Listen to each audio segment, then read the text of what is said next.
Boa noite a todos os nossos alunos do canal Educação, da Secretaria de Educação do Estado do Piauí, alunos que acompanham as nossas aulas aqui pelo canal. Alunos da segunda série do ensino médio estão acompanhando as aulas que são transmitidas à Rede Seduc, através de do nosso projeto de mediação tecnológica, chamado Canal Educação.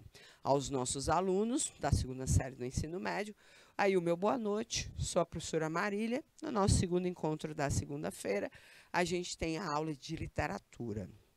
Vou falar um pouquinho sobre o parnasianismo do Homem dos Vasos, Alberto de Oliveira, tá?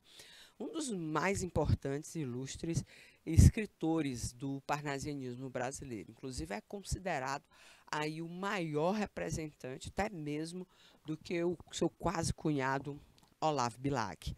E para falar um pouquinho dele e também do movimento, a gente vai trazer para vocês na nossa cartela de conteúdo. Está aqui, ó.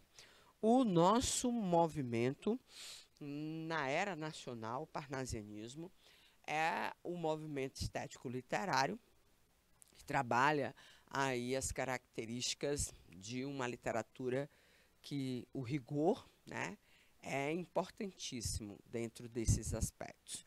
E vamos falar um pouquinho sobre o autor citado, para a gente poder contextualizar. Parnasiano é assim, requintado, nobre, sofisticado, elitista. A gente sabe que a literatura parnasiana tinha características muito significativas. É uma literatura que se esforça para ser aí uma literatura trazida através desse processo de sofisticação e faz com que a gente possa imaginar esses aspectos a serviço aí da literatura.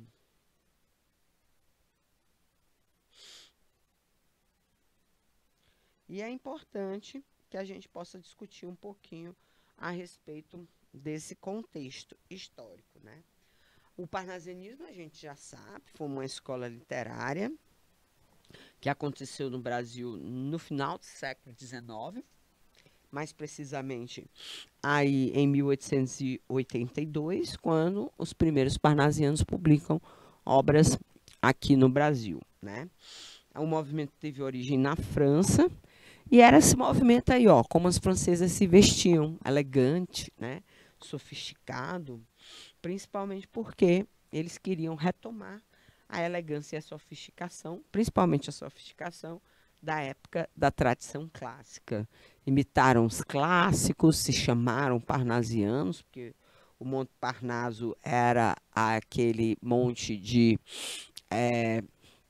inspiração para os poetas clássicos, e aqui a gente vai também trazer esses momentos. No Brasil, em 1882, o livro Fanfarras, de Teófilo Dias, é a obra que vai dar o pontapé inicial ao movimento parnasiano. Ele vai vir com muita força, vai ofuscar inclusive a literatura simbolista e vai se prolongar até a chegada do movimento modernista na Semana de Arte Moderna, em 1922, quando eles vão ser atacados pelos poetas modernistas através da composição de Manuel Bandeira, que atribui, né, a sua arrogância à aparência de sapos, cururus, tanoeiros, né? Isso faz com que eles passem a ser ridicularizados, né? Os parnasianos adotam uma postura antirromântica, baseado sobretudo no culto da forma. Veja que nessa fotografia aí de uma revista aí da Belle Époque, a gente vai poder perceber que eles trabalham exatamente com essa literatura extremamente sofisticada. A impassibilidade e a impessoalidade também são elementos a serem cultivados, porque tá aí as palavras de Théophile Gautier, um grande poeta lá da literatura parnasiana francesa. Sim, a obra tem que ser mais bela. Os deuses, olha, os deuses podem até morrer, mas os versos não. Versos perfeitos duram uma eternidade. E aí a gente vai poder observar que essa literatura que aparece aí nas palavras do Théophile Gautier mostrava uma poesia baseada numa linguagem rebuscada, racional perfeita, Eles acreditavam que se estivessem ligados ao perfeccionismo dos modelos clássicos, eles poderiam se afastar cada vez mais daquela literatura efusiva, sentimental, exagerada, típica do universo romântico, tá? E aí a gente vai poder observar que eles são preocupadíssimos com esses aspectos aí técnicos, tanto técnicos como descritivos. Por que, professora, a senhora está falando sobre isso? Porque essa arte pela arte, essa busca pela plasticidade, pela perfeição formal, pelo gosto aí desses elementos tão cultivados dentro dessa espécie, vai alcançar, sim, no caso dos nossos autores, essa representatividade. O Olavo Bilac, junto com o cunhado, o quase cunhado Alberto de Oliveira, vão exatamente discorrer sobre essa literatura cheia de sofisticado. E aí a gente vai atrás do nosso escritor, poeta por ocupação. O Alberto de Oliveira é um representante interessante da literatura aí parnasiana. Foi um dos escritores que mais foi laureado, principalmente dentro dessas especificidades, né? A gente vai encontrá-lo dentro daquilo que seria o movimento, ele sendo o principal interlocutor, apesar de muitas vezes ele não conseguir produzir uma literatura aí que fuja aquele descritivismo, principalmente objetual, né, que os parnasianos sempre colocaram. A gente vai poder observar que ele, por conta da sua dedicação às características do movimento parnasiano, se transforma num dos principais poetas dessa geração. Foi um dos fundadores também da Academia Brasileira de Letras e, além de poeta, também foi professor.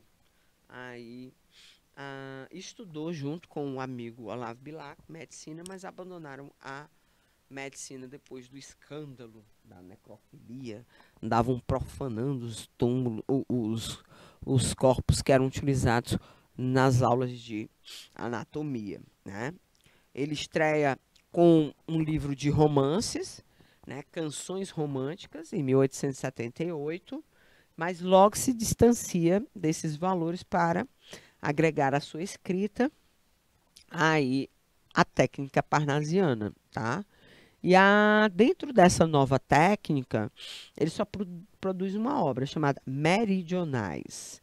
E nessa Meridionais, aí ele adota o estilo que realmente ele se identifica, que é o estilo da literatura parnasiana. Cheio de um descritivismo, características importantes, né? Principalmente ali daquilo que seria o seu... Oh, perdão, deixa eu voltar bem aqui, que eu não tinha marcado. Do seu rigor formal, né? O descritivismo, uma linguagem altamente técnica, oposta ao movimento romântico. Alberto de Oliveira, ele busca na contenção dos sentimentos e na perfeição formal a exposição de temas como a natureza, o tempo, o amor e principalmente os objetos de arte, tá? A gente vai poder analisar que essa sofisticação, esse gosto por essa plasticidade era moda na época, gente. A gente não pode dizer que ele não aí identificava-se com esses princípios. Formava junto com Olavo Bilac e o juiz Raimundo Corrêa a chamada tríade parnasiana, né? E a partir dessa tríade faz com que as pessoas conheçam a sua intelectualidade. É uma poesia, gente, sofisticada, mas é uma poesia que foi duramente criticada pelos poetas românticos, ou os poetas modernistas, pela frieza, pelos excessos intelectuais, por um gosto acentuadíssimo de um preciosismo principalmente formal e linguístico. Palavras sofisticadas, difíceis, né? Construções raras até, mostravam a destreza dele dentro da sua poesia. Mas é claro que, na verdade, não constituíam aí um elemento a serem, vamos dizer assim, trabalhados de forma positiva, mesmo porque o nosso escritor, em momento nenhum, toca em assuntos que não sejam da sua representatividade, ou seja, parnasiana. Assuntos como cotidiano, né, a realidade à nossa volta, nada disso aí vamos dizer assim, é buscado pela literatura do nosso autor. Porque Alberto de Oliveira pode ser considerado o mais importante autor parnasiano e Olavo Bilac o mais conhecido. Bom, os dois eram amigos, né? Participavam aí dessas representações da elite, né? Principalmente intelectual e social que o Rio de Janeiro possuía, mas o formalismo, né? Aquilo que seria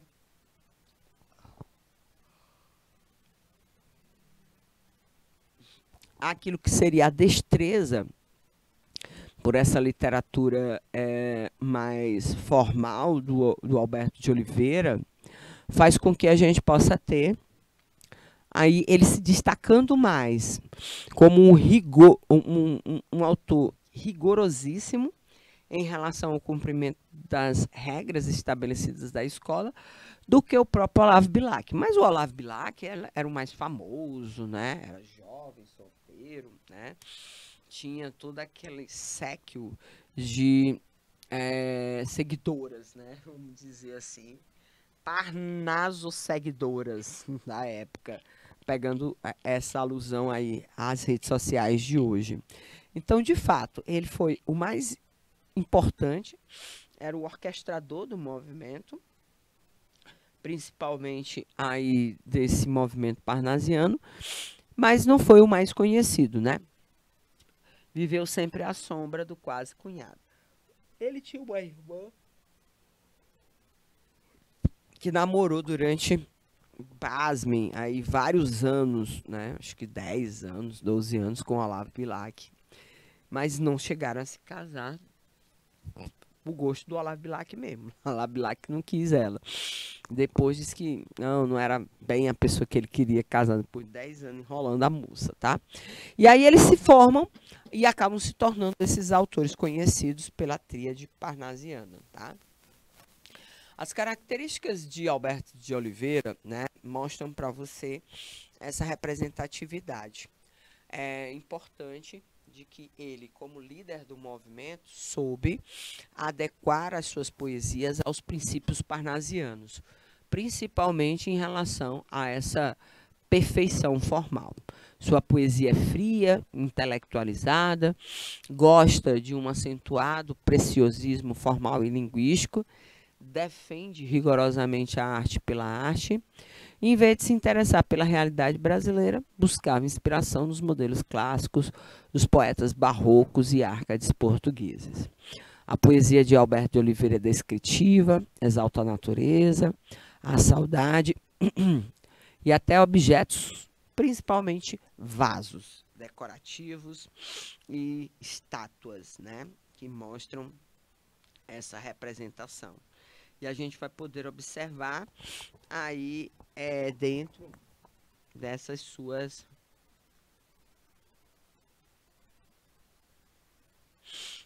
representatividades, tá?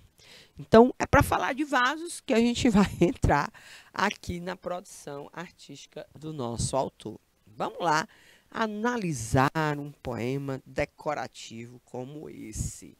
Vaso grego. Olha aí, vamos começar os vasos do Olavo Bilac, tá?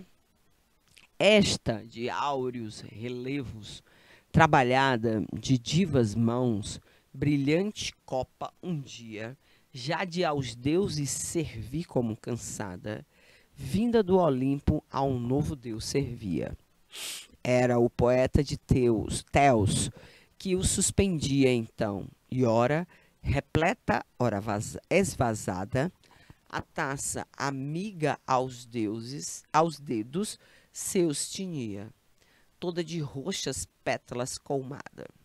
Depois, mais, o lavor da taça admira, toca-o, há de ouvido aproximando-a, as bordas finas há de lhe ouvir, cânora e doce.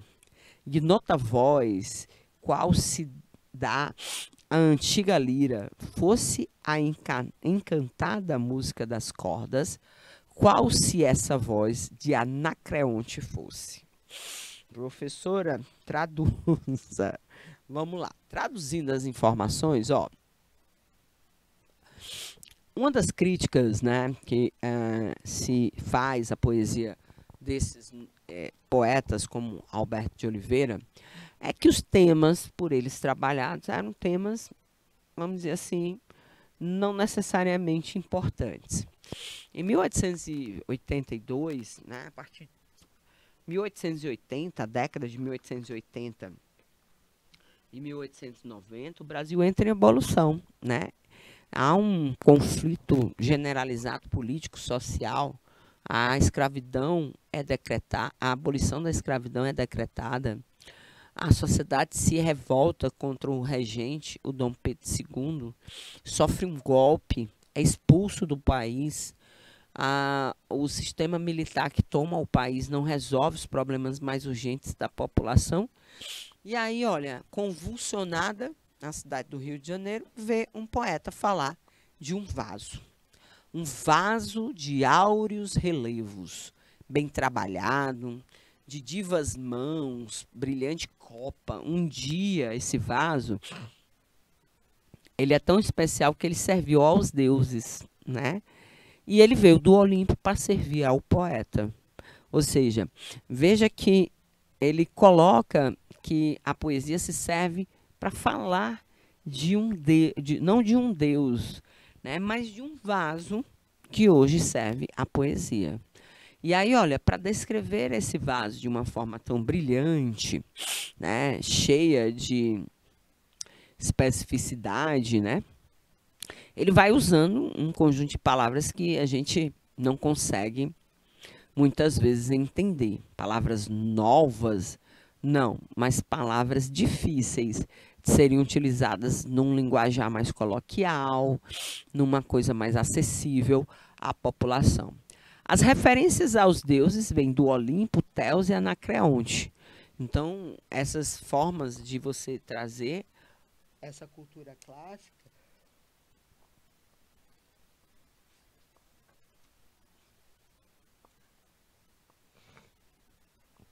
faz com que a gente possa observar, sim, as características desse movimento, principalmente dessa referência à cultura clássica presente no texto.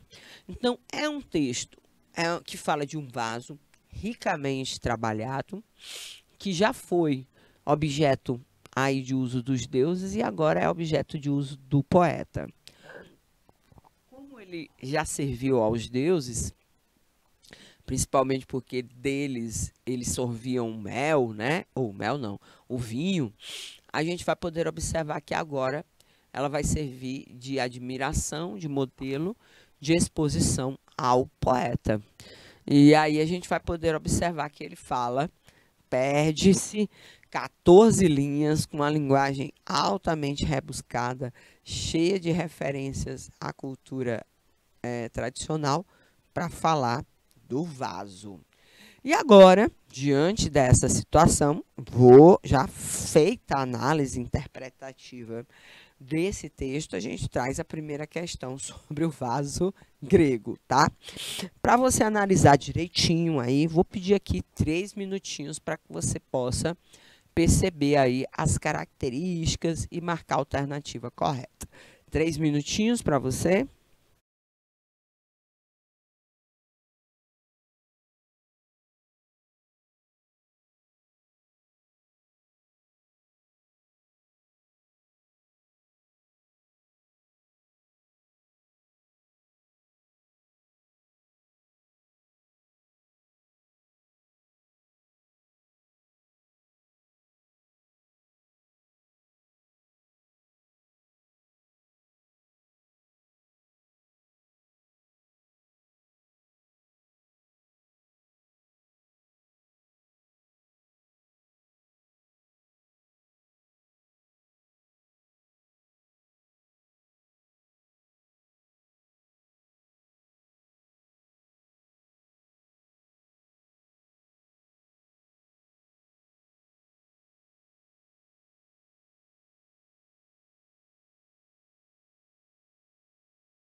integrado a estética parnasiana, integrando a estética parnasiana, Alberto de Oliveira apresenta uma composição intelectualizada.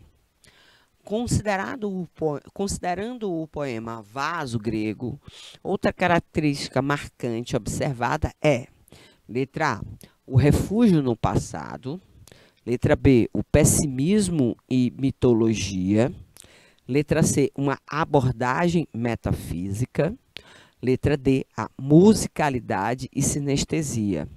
Ou letra E, um objeto descrito intensamente.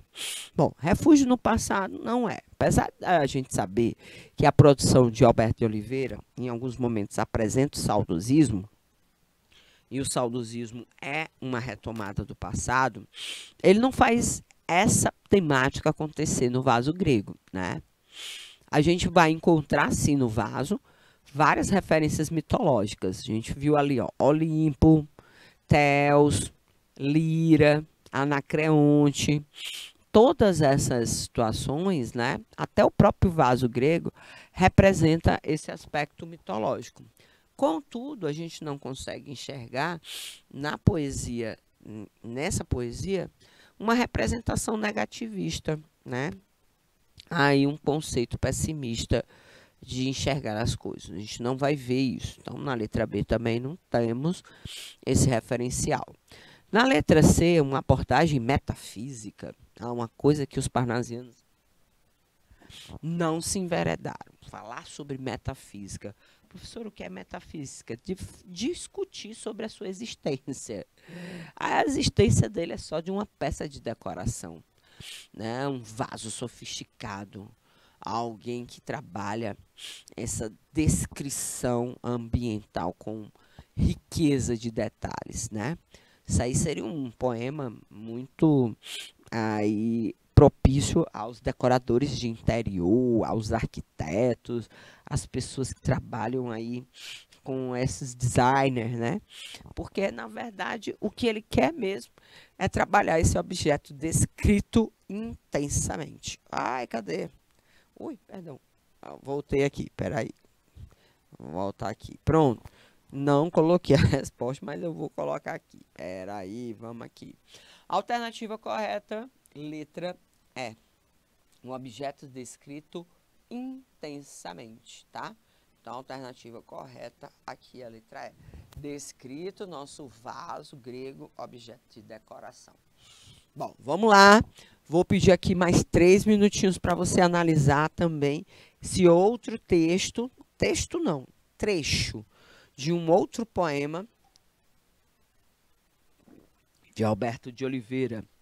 E aí a gente volta, a gente interpreta. 3 minutinhos, por favor.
Vamos lá, gente. Vamos ler aqui essa segunda questão. Esta de áureos relevos, trabalhada de divas mãos, brilhantes copa, um dia, já de aos deuses servir como cansada, vinda do Olimpo a um novo Deus servir. Ah, isso aí é aquele trecho, os dois primeiros quartetos lá daquele trecho, né? Era o poeta de Teos que a suspendia, então, e ora repleta e ora esvaziada, a taça amiga aos deuses seus tinha, todas de roxa pétalas colmada. Assinale a alternativa que contém a característica parnasiana presente no poema. A busca de inspiração na Grécia clássica, com nostalgia e subjetivismo. Letra B, versos impecáveis, misturando mitologia clássica com sentimentalismo amoroso. Valorização das ideias iluministas e descrição do passado. Descrição minuciosa de um objeto e busca de um tema ligado à Grécia Antiga. Letra E, vocabulário preciosista e forte ardor sensual. Bom, vamos lá, de trás para frente. Na quinta questão, vocabulário preciosista, sim. Forte ardor sensual, não, tá? Descrição minuciosa de um objeto, muito bem. Busca de tema ligado à Grécia Antiga, muito bem. A alternativa correta, letra E. Gente, ó, já temos aqui letra D, perdão. A alternativa correta, letra D. Na letra C, valorização das ideias iluministas, nem tanto. Não era para ser racional que os parnasianos estavam ali discutindo literatura. E descrição do passado, a gente já viu aqui que isso não faz. Versos impecáveis, corretíssimo. Misturando mitologia clássica, sim, mas sentimental amoroso, uma das coisas que os parnasianos mais se identificavam era com a racionalidade. Buscava inspiração na Grécia clássica, ok, mas sem nostalgia e principalmente ideias pessoais. Alternativa correta, letra D. Bora lá no próximo. Ah, agora vai ler. Vamos lá. Vaso chinês. Olha o outro vaso dele aí, gente. Chinês. Vamos para o vaso chinês. Segundo vaso da noite. 3 minutinhos.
Vaso chinês. Estranho mimo aquele vaso. Vi-o casualmente uma vez de um perfumado contador sob um mármore luzídio, um leque e um começo de um bordado. Fino artista chinês, é namorado. Nele puseram o coração doentio em rubras flores de um sutil lavrado, na tinta ardente de um calor sombrio. Mas, talvez por contraste à desventura, quem o sabe, de um velho mandarim, também lá estavam a singular figura. Que arte em pintá-la, a gente acaso vendo sentia um não sei quê com aquele chin, de olhos cortados à feição de amêndoa. Olha, veja bem, gente. O cidadão faz um outro texto para elogiar um vaso chinês, né? Então, a gente vai poder observar que o Alberto de Oliveira é um cidadão obcecado aí pelos produtos aí que vem desse processo de tipificação desse descritivismo parnasiano, que na verdade se transforma em uma verdadeira obsessão. Aí, por isso é que eles foram duramente atacados e criticados pelos críticos de arte, os críticos de uma literatura engajada, porque se preocupavam em trabalhar essa destreza, esse esforço poético, em construir uma criticidade em torno de algo que necessariamente não tinha lá suas grandes conotações. E aí a gente vai encontrar o trecho do poema, né? O trecho do poema de Alberto Oliveira é parnasiano. Ele revela um poeta, letra A, distanciado da realidade, letra B, engajado, letra C, crítico, letra D, irônico, ou letra E, informal. É lógico, gente, ó, completamente distanciado. Vai passar 14 versos discorrendo sobre essa belezura aqui, que é esse vaso, tão lindo, tão sofisticado, mas que, na verdade, não nos acrescenta nada em relação aos tempos difíceis que o Brasil enfrenta naquele momento. É claro que é uma pessoa alienada, distante aí dessa realidade, tá? Então, vamos lá para a nossa próxima questão. Com relação ao parnasianismo. Analise as informações e em 2 minutinhos eu quero saber o seu posicionamento, a sua resposta. 2 minutinhos aqui.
Com relação ao parnasianismo, é correto afirmar que é um movimento.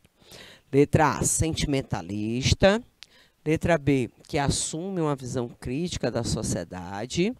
Letra C, que seus autores estiveram sempre atentos a transformações do final do século XIX e início do seguinte. Letra D, cujo traço mais característico é o endeusamento da forma. Ou letra E, em que seu poeta mais expressivo, Olavo Bilac, defendeu um retorno à arte barroca. Vamos lá, gente, ó, trabalhar aí a nossa questão para nós finalizarmos a nossa aula de literatura. Com relação ao parnasianismo, é correto afirmar, eles foram sentimentalistas? Fom aqui. Até porque era uma recusa ao movimento romântico, e a recusa ao movimento romântico se deu principalmente em torno de uma postura mais racional, né? A busca por uma literatura racionalista, buscando sobretudo a perfeição formal, foi mais evidente aí. Eles são pessoas que assumem uma visão crítica da sociedade. Crítica não. Inclusive, ó, a alienação, o distanciamento em relação aos aspectos sociais foi uma das críticas severas que os autores receberam dentro desse processo de comprometimento, né? Então, a gente vai poder identificar aí esses elementos a serem trabalhados. Em seus autores, que seus autores estiverem sempre atentos às transformações, novamente, ó, essa questão da atenção.